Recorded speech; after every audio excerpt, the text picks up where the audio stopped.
우리 계속해서 살펴보고 있는 이 본문에서 무화과나무는 뭘 상징한다고요? 이스라엘 백성들을 상징한다고 말씀을 드렸습니다. 무화과나무는 포도나무와 더불어서 이스라엘 백성들을 상징하는 나무입니다. 이 열매 없는 무화과나무를 통해서 바로 이스라엘 백성들에게 뭘 지적하고 계신 것이죠? 너에게 믿음의 열매가 없다, 신앙의 열매가 없다, 이 사실을 또 나타내 보이기를 원하셨던 것이 바로 우리 본문의 말씀인 것입니다. 겉으로 볼 때는요, 저 잎이 무성합니다. 그러니까 당연히 열매가 있을 것으로 기대할 수 있는 나무 아니겠습니까?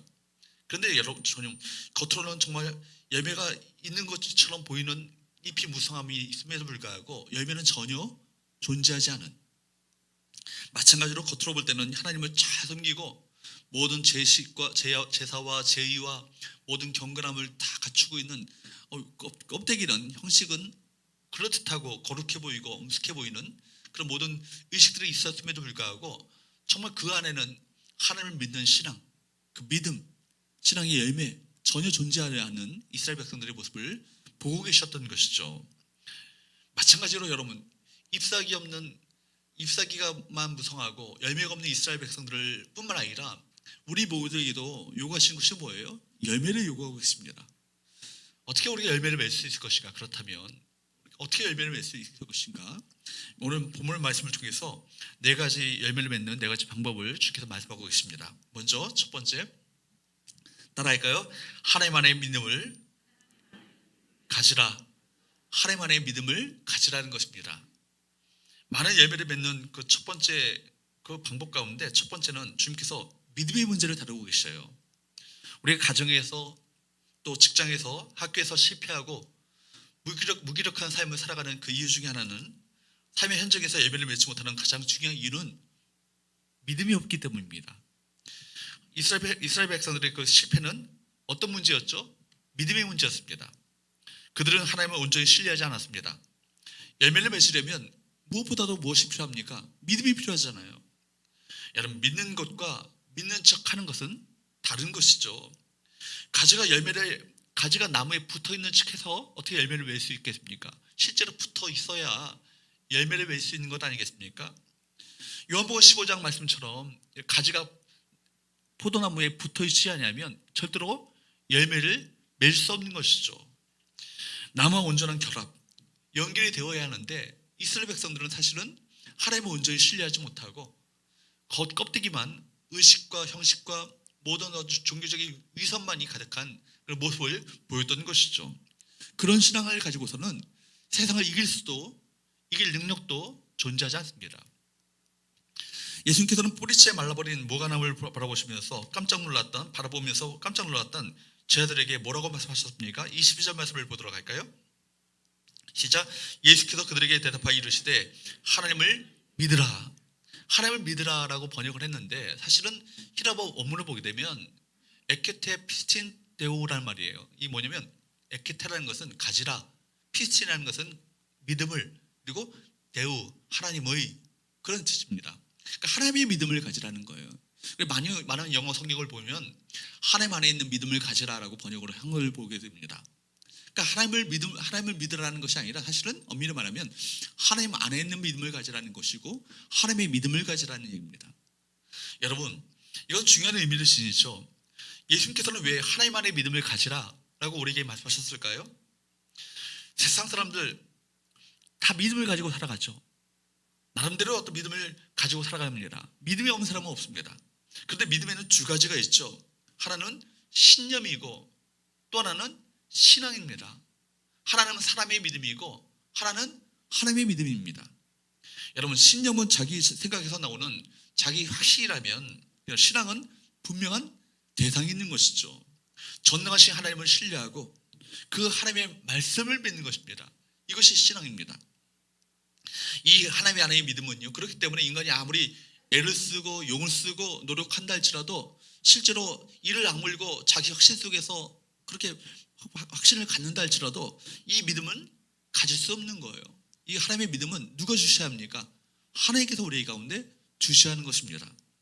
모세가 홍해를 지팡이로 내리쳤을 때 홍해가 갈랐던 일이나 바위를 지팡이로 내리쳤을 때 바위에서 물이 솟아났던 일들, 또 베드로가 물 위로 걸었던 일들은 모두 하나님의 믿음이 작용한 것입니다. 성경에 분명히 하나님의 믿음을 가지라고 한 것을 보면 하나님께서는 우리 모두에게 하나님 안에 있는 이 믿음을 주기를 원하셨던 것 같아요. 마치 주께서 이렇게 말씀하신 것 같습니다. 봐라, 내가 말한 대로 되지 않았느냐. 너희가 정말 하나님께서 갖고 계셨던 그 믿음을 가진다면 못할 것이 없다. 왜 사람들이 무기력하고 실패하며 살아가는지 아느냐? 하나님께서 갖고 계셨던 그 믿음을 갖지 않았기 때문이다. 너희들이 열매 없는 무화과나무처럼 되지 않으려면 하나님께서 갖고 계셨던 그 믿음을 가져야 한다. 그렇습니다. 사람 속에 나타나는 능력이나 그 사람 안의 삶 가운데 나타나는 열매는요, 그가 어떤 믿음을 가졌느냐에 따라서, 그리고 그가 믿고 있는 하나님이 과연 어떤 하나님인가에 따라서 그 능력이 나타나게 되어 있습니다. 복음서에 보면 예수께서 실제로 바람과 바다를 향해서 꾸짖으시잖아요. 명령하시잖아요. 선포하시잖아요. 귀신들에게 말씀하셨습니다. 또 무화과나무에게 말씀하셨습니다. 심지어 죽은 사람에게도 말씀하셨습니다. 바람과 바다와 나무와 귀신, 심지어 죽은 사람들까지도 주님의 말씀 앞에 순종했던 것이죠. 예수께서는 정말 하나님께서 가지셨던 믿음으로 사셨습니다. 하나님은 믿음의 하나님입니다. 하나님은 당신의 믿음을 말씀으로 풀어놓으셨습니다. 예수님께서는 아버지 하나님을 본받아서 아버지 하나님과 똑같은 결과를 얻으셨습니다. 십자가를 앞두고 제자들에게 요한복음 14장 12절 말씀에 보면 예수께서 이렇게 말씀하셨어요. 내가 곧 이 세상을 떠날 것인데 너희가 혹독한 고난과 역경이 너희 가운데 몰아닥칠 것이다. 세상에 핍박과 박해가 있을 것이다.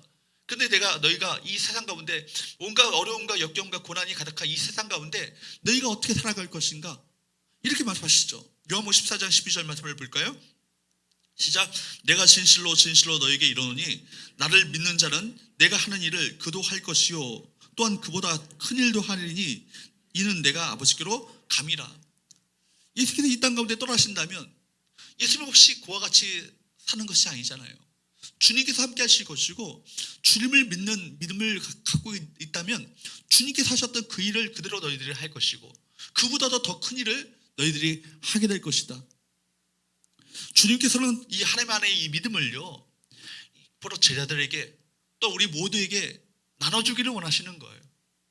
사랑하는 여러분, 하나님 안에 있는 이 믿음을 갖게 되기를 주님으로 축복합니다. 사람의 믿음이 아니라 자기 확신, 자기 긍정, 성공하게 해서 가르치는 어떤 그런 긍정의 심리야 이런 것이 아니라 정말 하나님 전능하신 하나님을 믿고 신뢰하며 그 말씀을 믿고 신뢰함으로 말미암아 그 말씀대로 역사하시는 하나님의 그 놀라운 역사대로 우리 가운데 그 놀라운 역사가 이루어지는 놀라운 축복이 저와 여러분 가운데 있게 되기를 주님으로 축복합니다.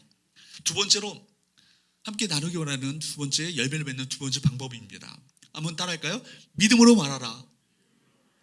여러분, 믿음으로 말할 때요, 우리는 믿음의 말, 믿음의 선포로 말미암아 많은 열매를 맺을 수 있습니다. 일반적으로 말을요, 사람의 입에서 나오는 소리라고 생각합니다. 그러나 여러분, 말은 단순한 소리가 아니라 그 말 안에는요, 그 사람의 인격과 생각이 그 안에 들어있어요. 뿐만 아니라 말에는 그 사람의 무엇이 들어있습니까? 믿음이 들어있습니다. 입에서 나오는 말을 보면 어느 정도까지는요, 그 사람의 믿음의 상태를 알 수 있어요. 그 사람이 목사이든지 장로이든지 집사이든지 과거에 정말 많은 사역을 감당했던 사람이라 할지라도 입만 열면 다른 사람 흉만 보고 또 입만 열면 부정적인 말을 하고 입만 열면 세상적인 가치관으로 말을 하는 사람들은요, 사실은 영적으로 문제가 있는 사람이에요. 믿음의 문제에 있어서 뭔가 문제가 있는 사람 아니겠습니까? 말이란 단순한 사람의 인격이나 생각만을 반영하는 것이 아니라 믿음의 상태를 보여주는 바로미터가 되는 것입니다.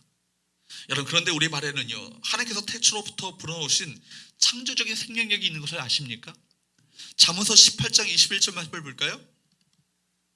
읽어보도록 합니다. 시작. 죽고 사는 것이 혀의 권세에 달렸나니 혀를 쓰기를 좋아하는 자는 그 열매를 먹으리라. 죽고 사는 것이 뭐에 달려있다고요? 혀의 권세에 달려있다고요. 혀에 바로 능력이 있다는 겁니다. 말에 능력이 있다는 거죠. 말에 권세가 있고 말에 권위가 있다는 겁니다. 여러분, 혀를 쓰기를 좋아하는 사람은 결국 어떤 열매를 맺어요? 그 혀의 열매를 먹게 된다는 것입니다. 말에는요, 생명력이 있어서 사람의 운명이나 환경을 변화시킬 수 있는 생명 에너지가 있습니다. 그것이 긍정적이든 부정적이든 그 결국 어떤 열매를 먹는다고요? 혀의 열매를 먹게 되어 있다는 것입니다. 오늘 본문에서도 예수님께서 무화과나무가 완전히 말라서 죽은 것을 보고 깜짝 놀랐던 그 제자들에게 이렇게 말씀하셨습니다. 23절 말씀을 볼까요? 읽어보도록 합니다. 시작. 내가 진실로 너에게 이르노니 누구든지 이 산더러 들려 바다에 던져지라 하며 그 말하는 것이 이루어질 줄 믿고 마음에 의심하지 아니하면 그대로 되리라. 하나님 안에 있는 믿음이 주어질 때 23절 말씀처럼 그 말로 선포하는 그 믿음의 말이 결국 산을 옮기는 능력이 나타나게 된다는 얘기 아니겠어요? 일반적으로 히브리인들에 있어서 산은 뭘 의미하냐면 커다란 장애물을 의미해요. 산이라는 것은 여러분 해결할 수 없는 어려운 문제를 뜻합니다. 난공불락의 어떤 불가능한 그 장애물을 의미하는 것이죠. 해결하기 힘든 문제, 이것이 산입니다. 스가랴 시대 70년에 바빌론 포로 생활을 청산하고 돌아왔던 이스라엘 백성들에게 그들이 바로 성전을 건축한다는 것, 재건한다는 것, 어찌 보면요 참 불가능한 일이고 어려운 일이었습니다. 경제적으로 물질이 없어요. 또 국로는 분열되어 있습니다. 외세 위협은 가중되어 있습니다. 뿐만 아니라 성전 건축이 중단된 지 자그마치 16년이라는 세월이 지나버리고 말았습니다. 이런 상황 속에서 성전 건축을 다시 시작한다는 것은요 불가능한 일이고 정말 이들 백성들에게 성전 건축은 넘을 수 없는 산과 같았습니다. 그때 여러분 하나님께서는 넘을 수도 없고 정복할 수도 없는 그 큰 산 앞에서 좌절하고 절망하고 있었던 이스라엘 백성들에게 말씀하셨던 하나님의 말씀이 뭐예요? 바로 낭만과 절망 가운데 있었던 스룹바벨에게 스가랴 선지자를 통해서 말씀하셨던 하나님의 말씀이 있습니다. 스가랴 4장 6절 7절 말씀을 보도록 할까요? 읽어보도록 합니다. 시작. 만군의 여호와께서 말씀하시되 이는 힘으로 되지 아니하며 능력으로 되지 아니하고 오직 나의 영으로 되느니라. 큰 산아 내가 무엇이냐? 내가 스룹바벨 앞에서 평지가 되리라. 여러분 난공불락의 산 아니에요? 불가능한 성전 건축입니다. 이 불가능한 문제가 어떻게 이것이 평지가 될 수 있겠어요? 이 장애물이 어떻게 평지가 될 수 있겠습니까?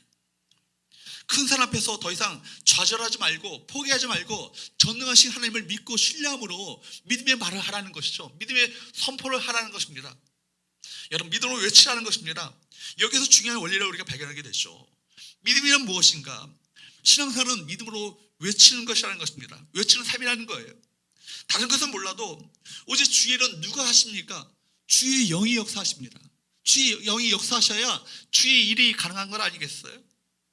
하나님의 사람인 저와 여러분들이 그런데 해야 할 일이 있어요. 여러분 주께서 하시겠지만 그러나 우리는 뭐예요? 믿음으로 외치는 것입니다. 믿음으로 외칠 때 성령께서 역사하십니다. 그리고 어떻게 외치라고 말씀합니까? 큰 산아 네가 무엇이냐? 스룹바벨 앞에서 평지가 되리라. 큰 산아 네가 무엇이냐? 성교회 앞에서 성교회 우리 모든 성도들 앞에서 평지가 되리라. 여러분 믿음으로 외치라는 것입니다. 믿음은 하나님께서 주십니다. 믿음을 우리 하나님께서 직접 주시죠. 이 하나님의 믿음이 우리 가운데 주어질 때 믿음으로 선포되어지는 이 말 앞에 산이 옮겨지는 능력이 나타나게 된다는 거예요. 우리가 이 하나님의 믿음을 얻기 위해서는 하나님의 뜻을 따라 열심히 기도해야 합니다. 그래야 하나님의 성령님을 통해서 하나님의 믿음을 얻게 되어지고 이 믿음 안에서 우리가 믿음으로 선포되어진 그 놀라운 말 앞에 하나님의 놀라운 역사가 우리 가운데 나타나게 되는 건 아니겠어요? 믿음을 가져야 하고 믿음의 언어, 믿음의 말을 가져야 합니다. 여러분 이스라엘 백성들의 모습을 한번 보십시오. 가나안을 40일간 정탐하고 난 다음에 보고를 하게 됩니다. 10명의 정탐꾼이 부정적인 보고를 하죠. 세상의 눈을 보면 똑똑하고 합리적인 판단입니다. 어떻게 보면 이성적이고 정확한 판단을 하는 거예요. 일시적으로 이건 틀림이 없어요. 이렇게 될 수밖에 없는 겁니다. 세상적으로 볼 때 똑똑하고 합리적인 판단이고 이성적인 판단입니다. 그러나 성경은 말하기를 그들의 말은 하나님의 계획에 대한 악평이었다. 믿음으로 바라보지 못하고 그냥 있는 그들의 현실만을 바라보면서 현실 판단한 그들의 말을 가리켜서 악평이었다라고 말합니다. 성경은 말합니다. 원망의 말이었다고. 민수기 14장 27절 28절 말씀을 보도록 할까요?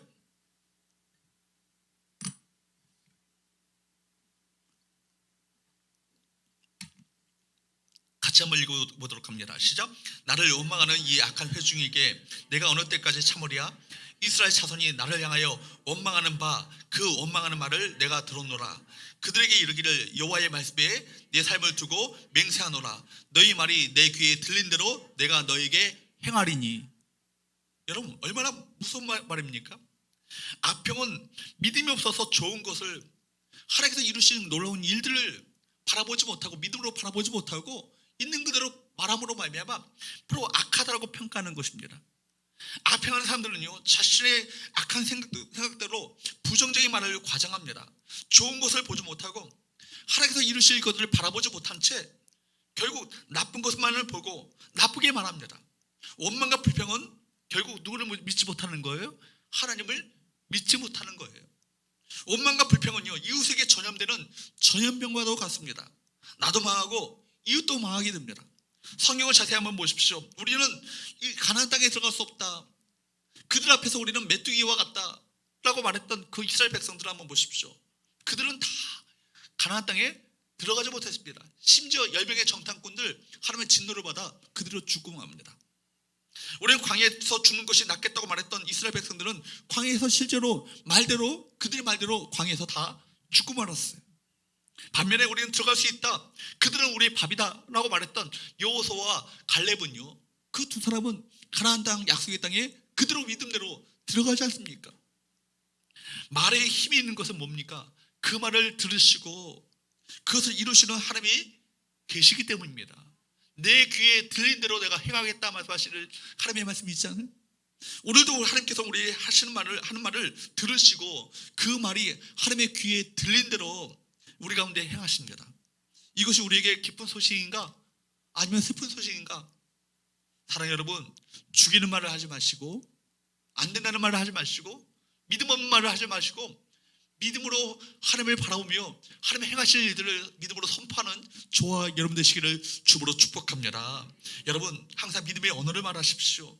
내 말을 들으시는 하나님을 의식하며 믿음의 말로 하나님의 역사를 하나님의 놀라운 일하심을 청하는 저와 여러분 되시기를 주으로 축복합니다. 세 번째, 우리가 믿음의 신앙의 열매가 맺기 위해서는 세 번째 따라할까요? 믿음으로 기도하라.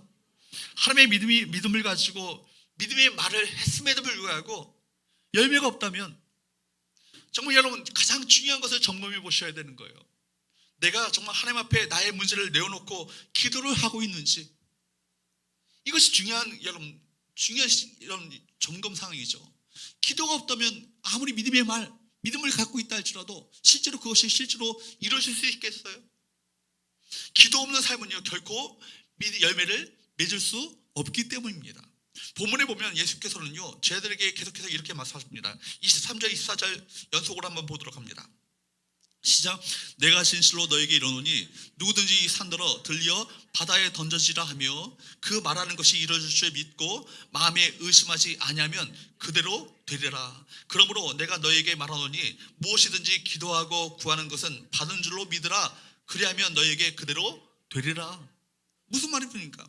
이 말씀은요 마치 너희가 하나님을 믿는데도 열매가 없다면 너에게 무엇이 없기 때문이다? 기도가 없기 때문이다. 믿음으로 기도하지 않기 때문이다. 어떻게 기도 없이 하나님의 역사가 이루어질 수 있겠는가? 어떻게 기도 없이 하나님의 열매가 나타날 수 있겠는가? 어떻게 기도 없이 하나님의 능력이 너희 가운데 존재할 수 있겠는가? 이런 말씀 아니겠어요? 사랑하는 여러분, 살아계신 하나님을 참으로 믿는다면 하나님 앞에서 기도해야 합니다. 기도해야 합니다. 그럼 말하는 것, 믿음으로 말하는 것과 믿음으로 기도하는 것은 연결되어 있어요.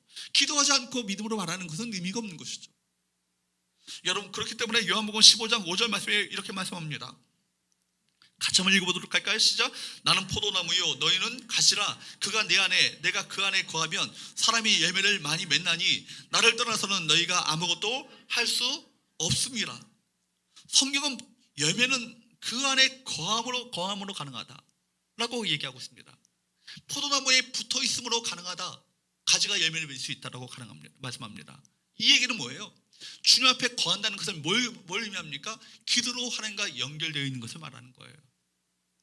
그 안에 거하는 것은 주님과 기도로 연합되어 있는 삶을 말하는 것입니다. 사랑하는 여러분, 기도는 하나님의 자녀가 누리는 축복입니다. 성경에 보면요 구하면 주신다고 여러 번 강조하고 그렇게 말씀하고 계십니다. 하나님의 약속 중에 약속은 뭡니까? 하나님께서 우리의 아버지가 되신다는 거 아니겠어요?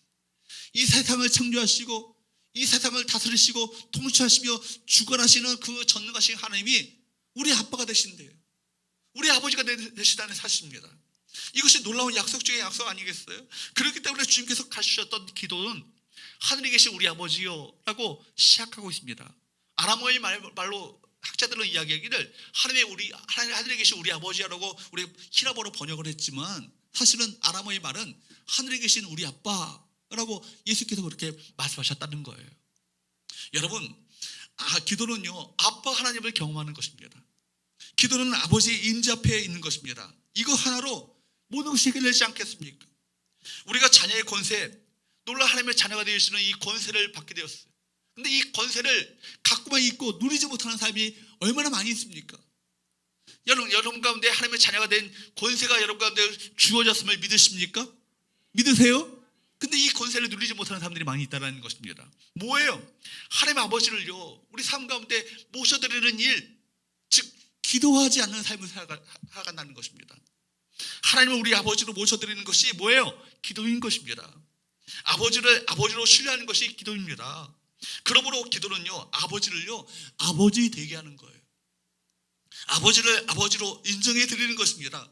우리가 기도할 때 아버지와 자녀의 관계가 활짝 열리게 되는 것입니다. 여러분, 기도보다 더 중요한 것은 없어요. 기도는 하나님 아버지께서 우리에게 허락하신 최고의 선물이요 가장 큰 특권인 것입니다. 기도는 아버지의 아들이 누릴 수 있는 최고의 특권인 것입니다. 최고의 권세인 기도가 어떻게 우리 삶의 주변부로 밀려날 수 있겠습니까? 기도는 중심 중에서도 가장 핵심 가운데 우리가 존재해야 하는 것입니다. 기도가 우리 삶의 중심에 있을 때 우리 삶이 회복되어지고 하나님 아버지와 동일한 삶을 살아갈 수 있는 것입니다. 왜 그리스도인들의 삶이 무기력하고 왜 삶의 열매들이 없습니까? 왜 우리 행동과 없는 그 믿음을 잃어버렸습니까? 하나님과 연결되어 있는 이 믿음의 기도를 하지 않는 것이죠. 우리 가운데 기도가 사라졌기 때문에 우리 삶 가운데 진정한 열매가 맺어지지 않는 것입니다. 사람들은요 혼자서도 잘 살 수 있는 것처럼 큰 소리 치고 자신만만하게 그렇게 살아갑니다. 근데 여러분, 교회 안에서도요 탕자가 많습니다. 누가 탕자입니까? 기도하지 않는 사람이 탕자이죠. 하나님을 전적으로 의존하지 않는 사람, 자기 힘으로 살아갈 수 있는 것처럼 생각하고 살아가는 사람, 자신만만해하고 자기 인생은 자기 힘으로 살아간다고 착각하는 사람, 모두가 다 탕자 아니겠습니까? 근데 교회 안에 탕자가 많아요. 실제로 그렇듯하게 종교생활을 하지만 기도 없이 종교생활을 하는 사람들이 얼마나 많이 있습니까? 과연 기도 없이 하나님께서 맺고자 하시는 그 열매가 우리 삶 가운데 맺어질 수 있겠습니까? 가능하지 않습니다. 설령 맺었다 할지라도 그것은 큰일입니다. 기도 없이도 잘 될 것이라고 착각하게 만들고 정말 하나님께 기도 없이 살아가는 교만한 사람이 될 수 있기 때문에 기도 없이 어떤 일이 이루어진다, 이것은 심각한 일이 아니겠습니까? 사랑하는 여러분, 기도하시기를 축복합니다. 기도하십시오. 하나님을 믿고 신뢰하면서 믿음의 기도를 하기 바랍니다. 우리 영이 살아가고 새 힘을 얻게 될 것입니다. 기도하는 순간 살아계신 하나님의 능력이 우리 가운데 임하게 될 줄로 믿습니다. 오늘 성경에서는 주님께서는 기도하면 그대로 된다라고 말씀하십니다. 여러분, 우리에게 베푸신 능력을 제한하지 않으셨어요. 주님께서는 분명히 말씀하시기를 무엇이든지 기도하고 구하는 것은 받은 줄로 믿으라 라고 말씀하셨습니다. 그리하면 너에게 그대로 되리라. 얼마나 놀라운 말씀이세요? 얼마나 신나는 말씀입니까? 여러분, 그렇기 때문에 빌립보서에서도 이렇게 말씀하시지 않습니까? 아무것도 염려하지 말고 다만 모든 일에 기도와 간구로 너희 구할 것을 어떻게 아뢰라고요? 감사함으로 아뢰라. 어떻게 여러분, 기도하는데 어떻게 감사함이 터져나옵니까?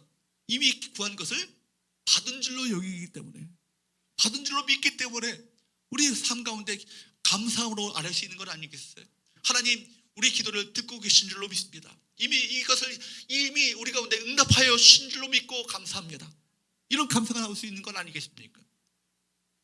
그러나 우리가 진정으로 하나님을 신뢰하고 기도하지 않기 때문에, 또한 기도했음에도 불구하고 더 이상 하나님의 우리 삶 가운데 능력이 나타나지 않고 열매가 나타나지 않는 그 이유가 무엇이겠습니까? 의심하기 때문에, 불신하기 때문에. 여러분, 불신의 기도를 하지 마시고 믿음의 기도를 할 수 있기를 주님으로 축복합니다. 여러분, 그러므로 기도해야 합니다. 믿음으로 기도해야 합니다. 우리가 기도하고 있는 한 이미 아직 끝난 것이 아닙니다. 절망하지 말고 여러분, 전능하신 하나님께 구하심으로 말미암아 우리 삶 가운데 기도 응답의 열매가 맺어지는 귀한 역사가 있게 되기를 주님으로 축복합니다.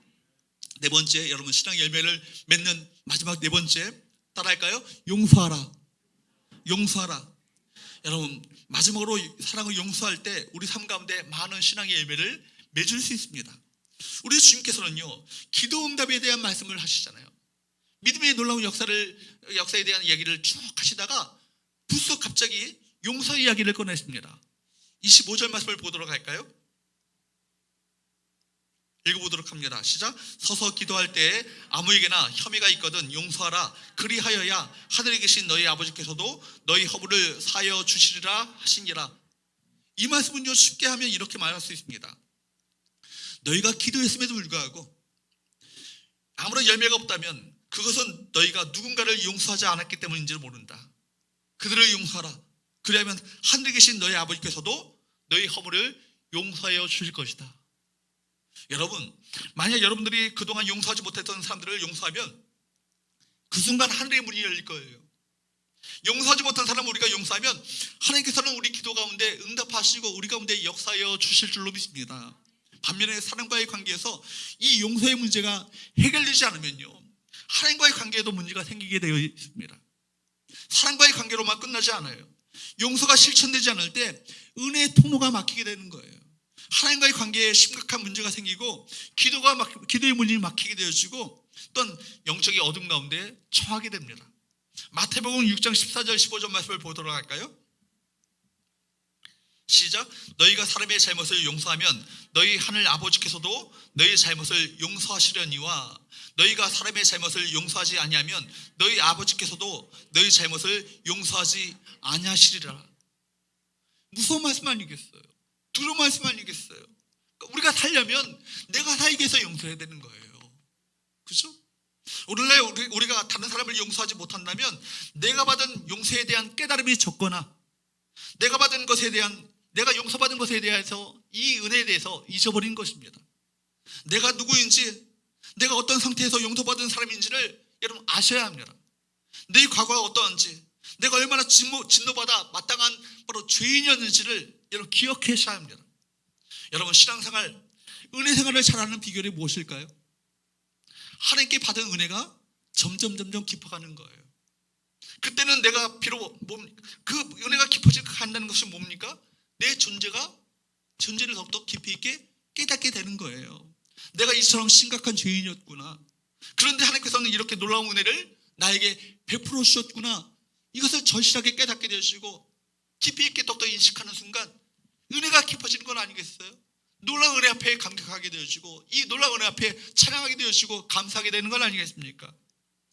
여러분, 하나님께 받은 용서의 은혜를 잊으면 사람이 악해지고요, 다른 사람에 대해서 태도가 돌변합니다.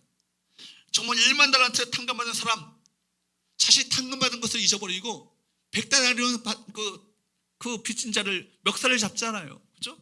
그 사람의 옥졸에게 넘겨버리지 않습니까?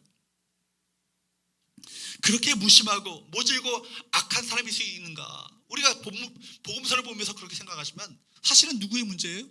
우리의 모습일 수 있다는 거예요. 누군가를 용서하지 못한다면 1만 달러에서 탕감받은 죄인이 다른 사람의 어떤 나에게 죄를 지은 사람을 용서하지 못하는 그런 모습을 우리가 띌 수 있다는 얘기입니다. 여러분, 이 모습이 우리의 모습일 수 있고요, 저의 모습일 수 있고 여러분의 모습일 수 있습니다.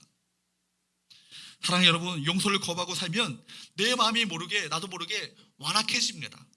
영적인 일에 관심이 줄고 영혼의 어두운 밤을 맞이하게 되는 것이죠. 용서를 베풀 때 영혼이 살아나고 모든 것이 정상적으로 회복되고 입맛이 돌고 마음의 평안이 찾아오고 비로소 기도가 터지고 하나님과의 관계가 회복되어지는 역사가 일어나게 되는 것입니다. 이것이 바로 그렇기 때문에 이 가운데 성령님의 도우심이 필요해요. 용서가 쉬운 것 아니죠. 그렇기 때문에 성령님의 도우심을 구하며 바로 하나님의 마음을 하나님 내 안에 주시기를, 주의 사랑과 주의 긍휼과 주의 용서의 마음을 내 마음 가운데 주시기를 기도하셔야 할 것입니다. 그러므로 용서는요, 사실 다른 사람을 위한 것이 아니에요. 누구를 위한 거예요? 나를 위한 거예요. 어떤 사람이 그런 얘기를 하더라고요. 실제로 용서하지 못하는 모습들을 실제로 사진으로 찍어본다면 이런 모습이 될 것이라고. 그 사람에 있어서 그 사람과 내가 오히려 그 사람과 쇠사슬에 내가 묶여있는 모습. 그죠? 그 사람은 잘 살고 잘 먹고 잘 살아요. 근데 내가 용서하지 않음으로 말미암아 내 심령이 죽어가고 내 심령이 괴롭고 고통을 받고 있다는 거예요. 그 모습이 사진 가운데 찍히지 않겠는가? 여러분, 다른 사람을 위해서 용서하는 것이 아니라 내 영이 살기 위해서, 내 영혼이 살기 위해서 용서해야 되는 건 아니겠습니까? 내게 바로 하나님의 은혜가, 용서의 은혜가 임하기 위해서 바로 용서해야 되는 건 아니겠습니까? 다른 사람을 용서하게 되면 그 순간 내 영이 묶여 있었던 쇠사슬이 끊겨지게 됩니다. 자유게 됩니다. 용서하면 내 영혼에 평강이 찾아옵니다. 용서하면 하나님께서 주시는 은혜가 내 마음 가운데 임하게 되는 것이죠. 때때로 오랫동안 기도하는데도 불구하고 응답받지 못하는 사람들을 종종 볼 때가 있습니다. 금식도 하고 오랫동안 작정하며 기도를 했음에도 불구하고 다른 사람들처럼 응답을 받지 못하는 사람들이 있습니다. 그 이유 중에 하나가 용서의 문제가 있지 않겠는가? 그죠? 그 사람의 기도에 그 파이프라인이 막혀 있을 수 있다는 것입니다. 내가 다른 사람에게 갈등하고 다른 사람을 미워한다면 그것이 우리의 기도를 막아버립니다. 그러면 우리가 아무리 기도해도 하나님께 그 기도가 상달되지 못하는 것이죠. 우리는 지금도 한없이 하나님의 용서, 하나님의 은혜, 하나님의 그 자비하심, 사유하심의 은혜를 누리며 살아가고 있습니다. 반면에 세상은 용서를 알지 못하죠. 그러나 우리는 용서가 무엇인지를 잘 알고 살아가고 있습니다. 또 용서받은 그 은혜를 우리는 누리고 있습니다. 지금도 하나님의 용서하심 때문에 우리 모두가 존재하고 있다는 사실을 여러분 기억하시기 바랍니다. 하나님의 용서가 없다면 우리가 어떻게 거룩하신 하나님 앞에 감히 나갈 수 있겠습니까? 아무도 나갈 수 없는 다 죄인인 것이죠. 용서가 아니었다면 이 예배 자리에 나올 수도 없는 거예요. 그러므로 산상설교에 주께서 이렇게 말씀하시지 않습니까? 마태복음 5장 23절 24절 말씀을 보면 이렇게 말씀합니다. 시작. 그러므로 예물을 제단에 드리려다가 거기서 내 형제에게 원망을 들을 만한 일이 생각나거든 예물을 제단 앞에 두고 먼저 가서 형제와 화목하고 그 후에 와서 예물을 드리라. 여러분, 내가 용서하지 못한 문제까지도 하나님께서 다 용서하실 것 같은데 그거 먼저 처리하지 않으면 다른 문제가 처리되지 않는다고 말씀하시는 거예요. 무슨 얘기예요? 제사보다 뭐예요?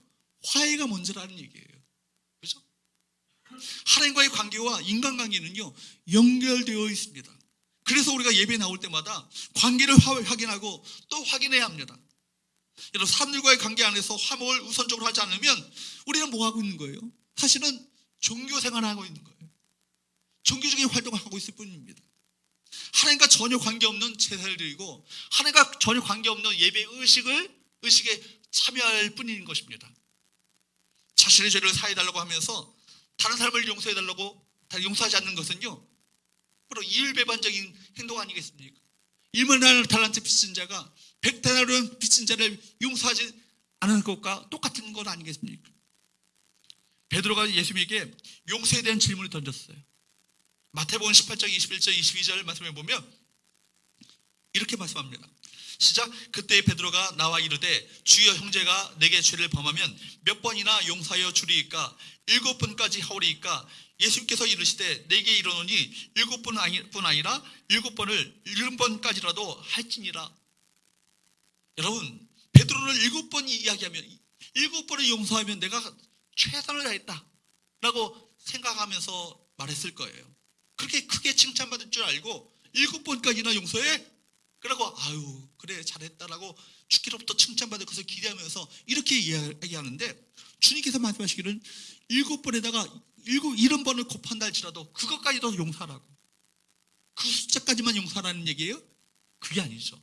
무한대로 용서하라는 얘기 아니겠어요?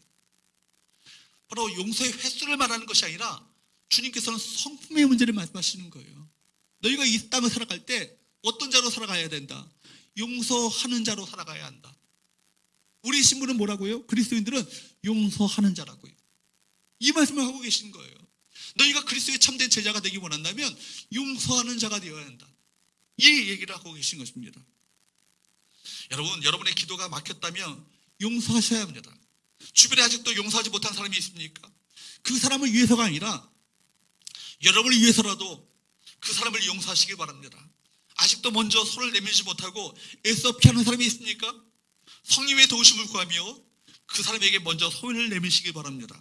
만약 여러분들이 그동안 용서하지 못했던 사람을 용서한다면 하나님의 능력이 임하고 하나님의 응답이 임하고 하나님의 일하심 역사가 여러분 가운데 시작될 줄로 믿습니다. 사랑하는 여러분, 여러분들 얼마나 열매를 맺고 계십니까? 오늘 본문에서 주님께서 무화과나무를 통해서 말씀하셨던 이유가 있어요. 말씀드린 것처럼 무화과나무는 땔감이나 관상용이나 여러분 실제로 건축자재로 쓸 수 있는 나무가 아닙니다. 무화과나무는 한 가지 목적을 위해서 존재합니다. 무엇을 위해서요? 열매를 위해서 존재하는 거예요. 여러분, 잎만 무성한 무화과나무, 결국 주님의 저주를 받아 뿌리채에 말라버린 나무, 그것은 형식만 있고 내용이 없는 신앙, 정말 이것이 주님께서 보셨던 이스라엘의 그 모습 아니겠습니까? 그때 이런 믿음의 문제는요, 비단 이스라엘 백성들만이 아니에요. 지금 우리 시대의 문제이기도 합니다. 형식적인 믿음, 화석화된 어떤 빛바랜 믿음들, 어쩌면 이런 것들은 요즘 한국교회의 모습일지 모르겠습니다. 교회들은 크고 화려합니다. 많은 사람들이 교회를 모입니다. 그러나 많은 교회들이 영적인 능력을 잃어가고 있어요. 교회 안에 기적이 사라지고 있습니다. 믿음의 열매들이 사라지고 있습니다. 부흥의 이야기가 과거의 무용담처럼 회자되고 있을 뿐입니다. 성 토마스 아퀴나스가 당시 로마 가톨릭 교회를 향해서 한 말이 생각납니다. 오늘날 교회는 돈이 많아서 교회도 크고 화려하게 짓는데 정작 교회는 예수 그리스도가 없다. 돈은 있는데 교회도 크게 지어놓고 사람들도 많이 모이는데 그런데 진짜 있어야 될 예수 그리스도, 그분이 없다라는 것은 심각한 문제 아니겠어요?